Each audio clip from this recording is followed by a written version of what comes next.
जय हिंद दोस्तों। आज मैं 10वीं पास एक ऐसे बम्पर वैकेंसी के बारे में बताने वाला हूं जिसमें क्वालिफिकेशन सिर्फ और सिर्फ 10वीं पास मांगी है। एक चीज मैं आप लोगों को बता दूं, इसमें 10वीं के अलावा और कुछ भी नहीं मांगा है। जैसे कि आईटीआई हो गया, जैसे कि आप लोगों का 1 साल 2 साल 3 साल ऐसे एक्सपीरियंस वगैरह कुछ भी नहीं मांग रहा है। बेसिक आप 10वीं पास है, इस भर्ती के लिए एलिजिबल है। एक चीज मैं बता दूं, ये जो फॉर्म है ना, इसमें मेल और फीमेल दोनों ही कैंडिडेट इसमें फॉर्म फिल कर सकते हैं।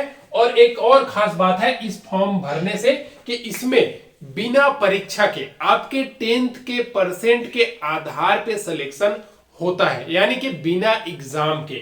ठीक है, सबसे इंपॉर्टेंट चीज। दूसरा चीज, इसमें जो पोस्टिंग है ना, राज्यवार वैकेंसी आती है। आप चाहो तो अपने स्टेट में चयन ले सकते हो या चाहो तो अदर स्टेट में, क्योंकि ये सेंट्रल की वैकेंसी है। ठीक है, अप्लाई की अगर बात करूं इसमें, तो बहुत जल्द आप लोगों को इसका फॉर्म अप्लाई देखने को मिलने वाली है। आज मैं इसी वैकेंसी के बारे में कंप्लीट डिटेल से बताने वाला हूं। विभाग का नाम, पोस्ट कितना है, कौन कौन अप्लाई कर सकता है, एज क्राइटेरिया क्या है। एक इंपॉर्टेंट चीज दोस्तों, बहुत सारे कैंडिडेट का एज ना 40 के आसपास हो जा रहा था, लेकिन वो लोग सरकारी नौकरी चाहते हैं। तो भैया इस वैकेंसी में ना आपके पास सुनहरा मौका है 40 साल तक के कैंडिडेट के पास। देखिए, अगर हम विभाग के बात करने से पहले एक चीज मैं बता दूं, डेली नई नई सरकारी भर्ती की अपडेट इस चैनल के माध्यम से प्रोवाइड की जाती है। चैनल को जरूर सब्सक्राइब कर लीजिएगा। देखिए दोस्तों, सबसे पहला चीज वो है इस वैकेंसी का विभाग।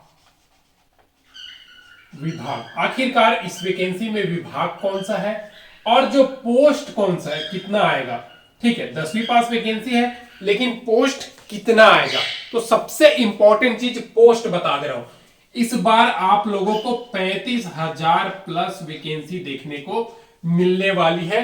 इसमें 35,000 प्लस, और विभाग है इसमें भारतीय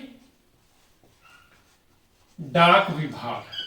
ठीक है, डाक विभाग के अंतर्गत, भारतीय डाक विभाग के अंतर्गत ये वैकेंसी आप लोगों को देखने को मिलने वाली है, जिसमें मेल फीमेल दोनों ही कैंडिडेट अप्लाई कर सकते हैं। रही बात इस वैकेंसी में एज क्राइटेरिया की, ठीक है, आखिर एज कितना मांगी है तो बता दो दोस्तों, 18 साल मिनिमम हो गया है और मैक्सिमम आप लोगों का 40 साल रखी जाती है। ठीक है, लेकिन एससी हो, एसटी हो, 5 साल की छूट, और ओबीसी जो कैंडिडेट है ना, उनको 10 साल की छूट, 3 साल की छूट एज में देखने को मिलने वाली है भारतीय डाक विभाग के अंतर्गत जीडीएस की वैकेंसी का। अभी जीडीएस की एक साइकिल चल रही है जिसका दिसंबर में कंप्लीट हो जाएगी। उसके बाद जनवरी में हर एक पोस्ट ऑफिस में कितना कितना वैकेंसी खाली है, साथ ही साथ कौन कौन सा नया पोस्ट ऑफिस है जहां पे पोस्टिंग देना है, ये सब देखने के बाद जनवरी के लास्ट तक ये वैकेंसी आ रही है। तो आप सभी के लिए बड़ी खुशखबरी है, जितने भी मेल फीमेल कैंडिडेट 10वीं पास है। और एक चीज मैं बता दूं, आज ही मैं कंप्लीट डिटेल आप लोगों को बताने वाला हूं कि पोस्ट प्रेफरेंस वगैरह भी कैसे करना है। सबसे इंपॉर्टेंट चीज इस वैकेंसी में फॉर्म फीस का। देखिए दोस्तों, इसमें फॉर्म फीस ना जनरल हो गया, ओबीसी हो गया और ईडब्ल्यूएस थे, 100 रुपया फॉर्म फीस लेता है। बाकी एससी, एसटी, पीएच हो गया, इनसे फॉर्म भरने का फीस 0 रुपया रहती है। अब बात करें दोस्तों, इसमें ऑल इंडिया के कैंडिडेट अप्लाई कर सकते हैं। ठीक है, मेल और फीमेल कैंडिडेट। रही एक और इंपॉर्टेंट चीज, योग्यता। जैसे कि मैंने बोल दिया है 10th पास, तो ये जो वैकेंसी है ना 10th पास रहने वाली है, 12th पास नहीं होगी। और इसमें अगर आप लोकल भाषा जानते हैं जिस स्टेट का, तभी आप अप्लाई कीजिएगा, नहीं तो बाद में दिक्कत होती है दोस्तों। आपके 10th के सर्टिफिकेट में उस राज्य का लोकल भाषा होना चाहिए। अगर आप हिंदी भाषा है ना, हिंदी से पास किए हैं, तो देखिए आप राजस्थान, एमपी, हरियाणा, पंजाब, छत्तीसगढ़ और हिमाचल प्रदेश हो गया, आपका उत्तराखंड हो गया, उत्तर प्रदेश हो गया, बंगाल के कुछ पोस्ट ऑफिस हो गया, बिहार हो गया, ये सभी जगह पे, झारखंड हो गया, दिल्ली हो गया, ये सभी जगह पे हिंदी सब्जेक्ट वाले लोग भर सकते हैं, घबराने की जरूरत नहीं है। ठीक है, नॉर्थ ईस्ट में भी फॉर्म फिल कर सकते हैं, बस अरुणाचल प्रदेश छोड़ करके। अब बात करते हैं दोस्तों इस वैकेंसी का अप्लाई डेट का।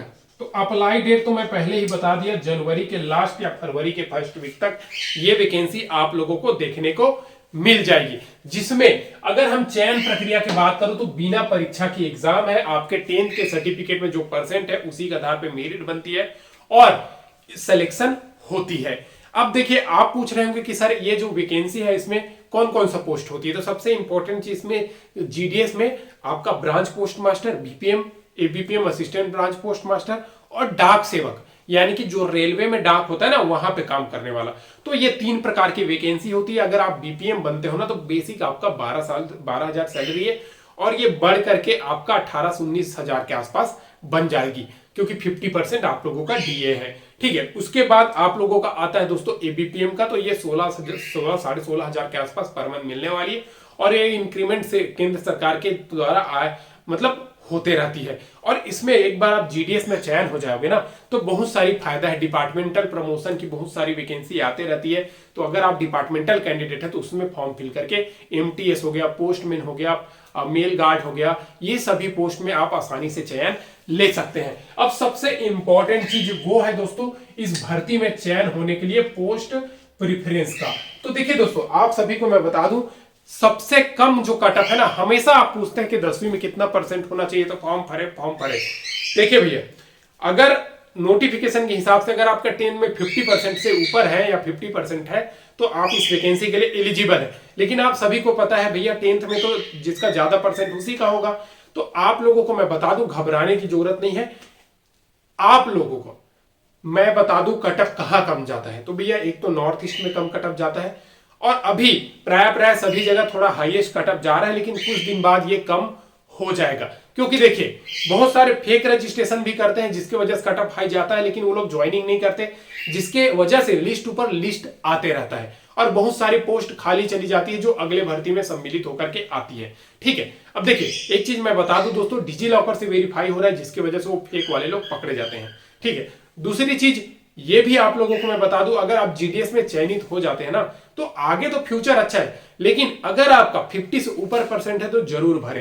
क्या पता आप जिस डिवीजन में फॉर्म फिल करते हैं वहां पे आपका जो कटअप है वो बहुत कम जाए। नॉर्थ ईस्ट में इस बार बहुत कम कटअप देखने को मिला दोस्तों, 60+ भी परसेंट वाले हैं उनका सिलेक्शन हो गया है।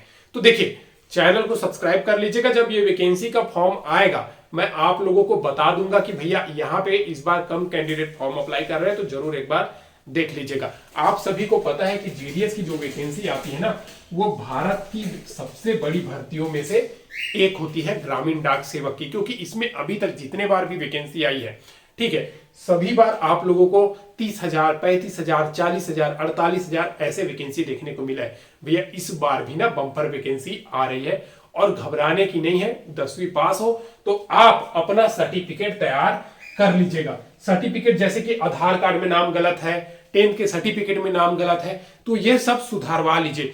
और हो सके तो फॉर्म भरने के टाइम आपके 10th के सर्टिफिकेट में जो नाम है वही भरिएगा, क्योंकि डॉक्यूमेंट वेरिफिकेशन के लिए वही नाम चेक होता है। ठीक है, बाकी जितने भी कैंडिडेट है ना, अगर आप जीडीएस में फॉर्म फिल कर रहे हैं तो देखिए एक तो आपके पास 10th का सर्टिफिकेट हो गया, दूसरा आपके पास कास्ट सर्टिफिकेट। अब ये कास्ट सर्टिफिकेट कौन सा लगेगा भैया, कास्ट सर्टिफिकेट आपका सेंट्रल वाला चलेगा। ठीक है, उसके बाद आपके पास आधार कार्ड होना चाहिए। ठीक है, उसके बाद आपका पास फोटो होना चाहिए। ठीक है, आपके पास मोबाइल नंबर होना चाहिए, आपके पास ईमेल आईडी होना चाहिए। बस इतना चीज है, आप जीडीएस की वैकेंसी में फॉर्म फिल कर सकते हैं। एक बार फिर से मैं बता दूं, ये जो वैकेंसी है इस बार भी एग्जाम नहीं होने वाली है। ठीक है, घबराने की जरूरत नहीं है। दूसरा चीज देखिए, ये एक सर्कल है, इसके अंतर्गत डिवीजन है। जैसे कि आप एमपी सर्कल में भरते हैं तो एमपी के अंतर्गत बहुत सारा डिवीजन है और एक डिवीजन के अंतर्गत बहुत सारा पोस्ट ऑफिस है। ठीक है, अब पोस्ट ऑफिस है तो आपका कैटेगरी मान लीजिए एसटी है, तो आपको प्रेफरेंस कैसे देना है, तो देखिए आप सबसे पहले एसटी का पोस्ट चुनेंगे, फिर यूआर का पोस्ट चुनेंगे। तो ये दोनों पोस्ट आप चयन कर सकते हैं। आप एससी हो, ओबीसी हो, सभी के लिए यही बात है। आप पीएच कैंडिडेट है तो आपके कैटेगरी, पीएच पोस्ट और प्लस जनरल पोस्ट, ये तीनों प्रकार की वैकेंसी आप चयन कर सकते हैं। घबराने की जरूरत नहीं है, वैकेंसी जल्द आ रही है। बस चैनल में बने रहिएगा, प्यार दिखाते रहिएगा, सब्सक्राइब कर लीजिएगा डेली अपडेट के लिए। ठीक है, और एक चीज मैं बता दूं दोस्तों, जितने भी गवर्नमेंट जॉब की तैयारी कर रहे हैं भैया लग जाइए। आने वाला टाइम पे ग्रुप डी के अभी 32,000+ वैकेंसी आ रही है, उसमें तैयारी में लग जाइए। साइंस, मैथ्स और रीजनिंग का बेस्ट बुक के लिए कल की वीडियो में मैं बता देगा। ठीक है, आज के लिए बस इतना ही। सब्सक्राइब नहीं किया तो सब्सक्राइब कर लीजिएगा, बेल आइकन को प्रेस नहीं किया तो प्रेस कर दीजिएगा। फिर मिलते हैं नेक्स्ट वीडियो में। जय हिंद।